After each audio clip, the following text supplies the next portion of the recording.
Love them or hate them, you can't help but acknowledge that games have changed a lot over the years. The technology they're built on and played on has come on in leaps and bounds. Games we know and love have transformed into staggeringly beautiful works of art. Video game graphics have evolved quickly in the last few decades, taking advantage of faster processors, cheaper memory, and enormous advances in video card technology. Early games turned lemons into lemonade by creating text-based adventure games with simple still images, since it was impossible to make the rich visuals come to life at that time. Fast forward to today, and many games are cinematic in scope, filled with lush images that are nearly photorealistic. To get a sense of just how far they've come, let's compare the original version of classic video games to their most recent iteration or modern games that were inspired by old classics. We've rounded up 11 games to compare how they've grown up. The early days. Though video games are found today in homes worldwide, they got their start in the research labs of scientists. In 1952, for instance, British professor S. Douglas created OXXO, also known as Noughts and Crosses or Tic-Tac-Toe, as part of his doctoral dissertation at the University of Cambridge. In 1958, William Higgin Botham created Tennis for Two on a large analog computer and connected oscilloscope screen for the annual Visitors' Day at the Brookhaven National Laboratory in Upton, New York. In 1962, Steve Russell at the Massachusetts Institute of Technology invented Space War, a computer-based space combat video game for the PDP-1, Program Data Processor 1, then a cutting-edge computer mostly found at universities. It was the first video game that could be played on multiple computer installations. Dawn of the home console. In 1967, developers at Sanders Associates Incorporated, led by Ralph Baer, invented a prototype multiplayer, multi-program video game system that could be played on a television. It was known as the Brown Box. Baer, who's sometimes referred to as the father of video games, licensed his device to Magnavox, which sold the system to consumers as the Odyssey, the first video game home console, in 1972. Over the next few years, the primitive Odyssey console would commercially fizzle and die out.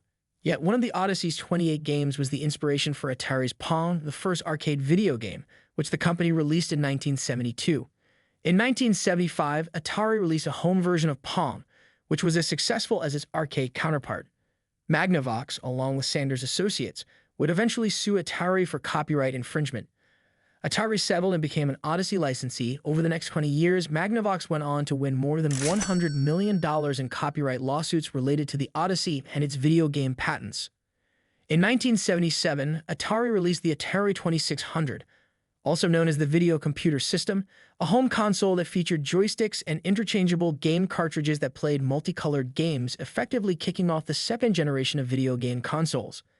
The video game industry had a few notable milestones in the late 1970s and early 1980s, including the release of the Space Invaders arcade game in 1978, the launch of Activision, the first third-party game developer which developed software without making consoles or arcade cabinets, in 1979, the introduction to the United States of Japan's hugely popular Pac-Man, Nintendo's creation of Donkey Kong, which introduced the world to the character Mario, Microsoft's release of its first flight simulator game.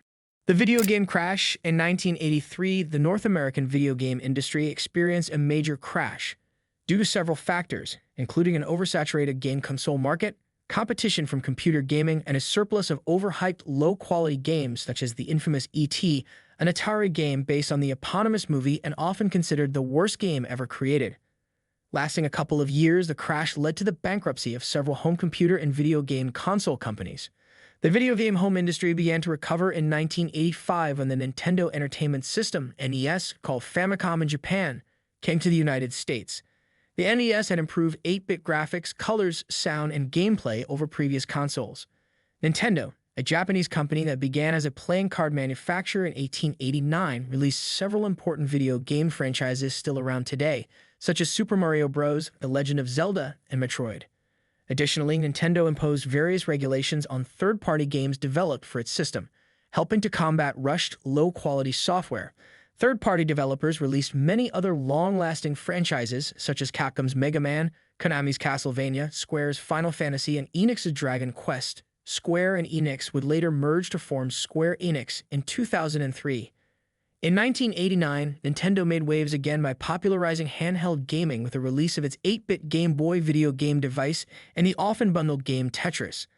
Over the next 25 years, Nintendo would release several successful successors to the Game Boy, including the Game Boy Color in 1998, Nintendo DS in 2004, and Nintendo 3DS in 2011. The first console war. Also in 1989, Sega released its 16-bit Genesis console in North America as a successor to its 1986 Sega Master System, which failed to adequately compete against the NES.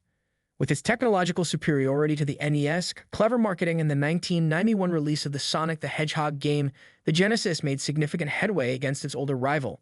In 1991, Nintendo released its 16-bit Super NES console in North America, launching the first real console war. The early to mid-1990s saw the release of a wealth of popular games on both consoles, including new franchises such as Street Fighter II and Mortal Kombat, a fighting game that depicted blood and gore on the Genesis version of the game. In response to the violent games as well as congressional hearings about violent video games, Sega created the Video Game Rating Council in 1993 to provide descriptive labeling for every game sold on a Sega home console. The council later gave rise to the industry-wide Entertainment Software Rating Board, which is still used today to rate video games based on content. In the mid-1990s, video games leaped to the big screen with the release of the Super Mario Bros. Live-action movie in 1993, followed by Street Fighter and Mortal Kombat over the next 2 years. Numerous movies based on video games have been released since. With a much larger library of games, lower price points, and successful marketing, the Genesis had leapfrogged ahead of the SNES in North America by this time. However, Sega was unable to find similar success in Japan. The rise of 3D gaming. With a leap in computer technology, the fifth generation of video games ushered in the three-dimensional era of gaming. In 1995, Sega released in North America its Saturn system, the first 32-bit console that played games on CDs rather than cartridges, 5 months ahead of schedule. This move was to beat Sony's first foray into video games, the PlayStation, which sold for $100 less than the Saturn when it launched later that year.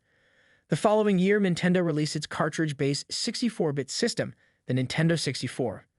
Though Sega and Nintendo each released their fair share of highly rated on-brand 3D titles, such as Virtua Fighter on the Saturn and Super Mario 64 on the Nintendo 64, the established video game companies couldn't compete with Sony's strong third-party support, which helped the PlayStation secure numerous exclusive titles. Simply put, Sony dominated the video game market and would continue to do so into the next generation. The PlayStation 2, released in 2000 and able to play original PlayStation games, would become the best-selling game console of all time. The PlayStation 2, which was the first console that used DVDs, went up against the Sega Dreamcast, released in 1999, the Nintendo GameCube, 2001, and Microsoft's Xbox, 2001. The Dreamcast, considered by many to be ahead of its time and one of the greatest consoles ever made for several reasons, including its capability for online gaming, was a commercial flop that ended Sega's console efforts. Sega pulled the plug on the system in 2001, becoming a third-party software company henceforth. Modern age of gaming. In 2005 and 2006, Microsoft's Xbox 360, Sony's PlayStation 3, and Nintendo's Wii kicked off the modern age of high-definition gaming. Though the PlayStation 3, the only system at the time to play Blu-rays, was successful in its own right, Sony, for the first time, faced stiff competition from its rivals. The Xbox 360, which had similar graphics capabilities to the PlayStation 3, was lauded for its online gaming ecosystem and won far more Game Critics awards than the other platforms in 2007. It also featured the Microsoft Kinect, a state-of-the-art motion capture system that offered a different way to play video games, though the Kinect never caught on with core gamers or game developers. And despite being technologically inferior to the other two systems, the Wii trounced its competition in sales. Its motion-sensitive remotes made gaming more active than ever before, helping it appeal to a much larger slice of the general public, including people in retirement homes. Towards the end of the decade and the beginning of the next, video games spread to social media platforms like Facebook and mobile devices like the iPhone, reaching a more casual gaming audience. Rovio, the company behind the Angry Birds mobile device game and later Angry Birds animated movie, reportedly made a hopping $200 million in 2012. In 2011, Skylanders, Spyro's Adventure, brought video games into the physical world. The game requires players to place plastic toy figures, sold separately, onto an accessory, which reads the toy's NFC tags to bring the characters into the game. The next few years would see several sequels and other toy video game hybrids, such as Disney Infinity, which features Disney characters. The 8th generation of video games began with the release of Nintendo's Wii U in 2012, followed by the PlayStation 4 and Xbox One in 2013. Despite featuring a touchscreen remote control that allowed off-TV gaming and being able to play Wii games, the Wii was a commercial failure, the opposite of its competition, and was discontinued in 2017.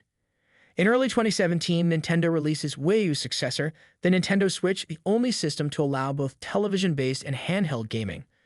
Microsoft released its 4K-ready console, the Xbox One X, in late 2017 and followed up in 2020 with the Xbox Series X and Series S. In 2020, Sony released the PlayStation 5, a successor to the PlayStation 4. With their new revamped consoles, both Sony and Microsoft currently have their sights set on virtual reality gaming, a technology that has the potential to change the way players experience video games.